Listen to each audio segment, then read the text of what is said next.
very good morning, all you lovely people, and welcome to another daily dose. And so today I want to talk about another attribute of God, namely the sovereignty of God. Not the sovereignty of God, that's not a word, the sovereignty of God.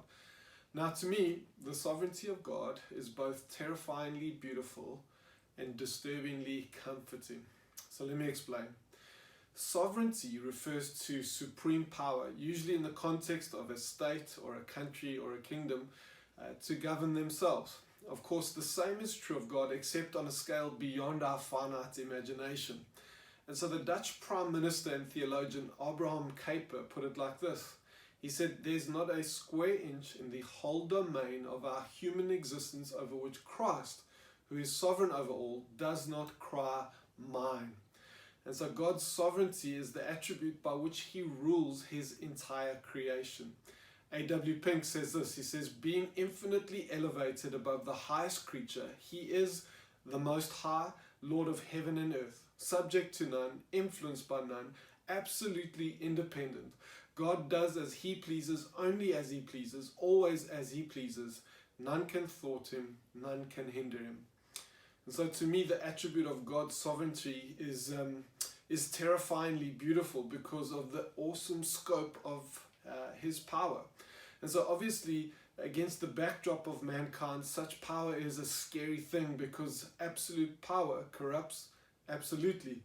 But we have to remember that the sovereignty of God in the context of all his other attributes, like his holiness and his love and his justice and his grace and his mercy, it means that God's power is always bookended by love, which levels that kind of power and authority out into something that isn't terrifying as much as it is beautiful.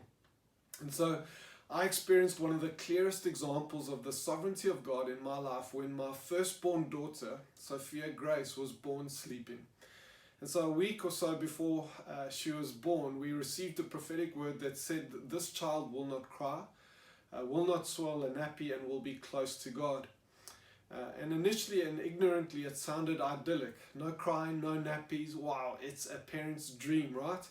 But when I held her lifeless body in my arms, God seemed so cruel in that moment. It almost felt like he was taunting me. And so the sovereignty of God teased me with questions like, why would God not intervene? Why would God tell me these things? And so sometime later, Tandia was born, and I remember praying over her one night while she was sleeping, and I remember being gripped with the weight of this little girl's salvation, so desperate that I offered, and I tried to do some bargaining with God where I'd offer my own salvation for hers. Obviously, I couldn't do that, but it was at this point that I was reminded of Sophia and my helplessness and my uncertainty as to her salvation. And in that moment, my heart ached beyond what it had ever known before.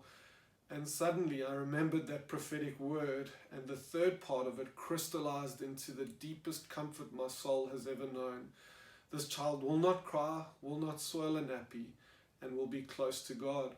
And in that moment, it felt like God provided the prophetic word months before, just for me, just for that moment, just to secure me in my anguish and to tell me that she was okay. All of a sudden, the sovereignty of God became disturbingly comforting. So how does the sovereignty of God help us in the crisis we find ourselves in? Well, firstly, it's terrifyingly beautiful because God knows exactly what is going to happen and allows it to happen before we even know it. Isaiah 24 verses 1 to 3 could well be speaking of this time we find ourselves in. It says that, "Behold, the Lord will empty the earth and make it desolate, and he will twist its surface and scatter its inhabitants. And it shall be as with the people, as with the priest, as with the slave, so with the master, as with the maid, so with her mistress, as with the buyer, so with the seller, as with the lender, so with the borrower, as with the creditor, so with the debtor. The earth shall be utterly emptied and utterly plundered, for the Lord has spoken his word." And we know in this season how indiscriminate this virus is, as it is with the priest, so with the people, as with the slave, so with the master, and so on. And so there's that one level. But secondly, the sovereignty of God is disturbingly comforting because while we don't always see and understand, God, who stands outside of time, sees perfectly into all of time and has the ability, unlike anyone else, to judge what is wise and best, not just for a brief moment of life, but what is best for all of life. Add to this that God's preeminent virtue is love, and we begin to understand that God's sovereign authority and will is driven and delivered to us through love. We then begin to understand that God is more interested in the bigger eternal picture of our lives and the lives of others than the momentary comforts and delights that distract us. God will lovingly use his sovereign power and authority to interrupt misdirected lives so as to realign them with his sustaining presence and truth. That's what he did on the cross, and that's his same heart for today and for the season we find ourselves in. God bless you. Thanks for listening. Have a great day.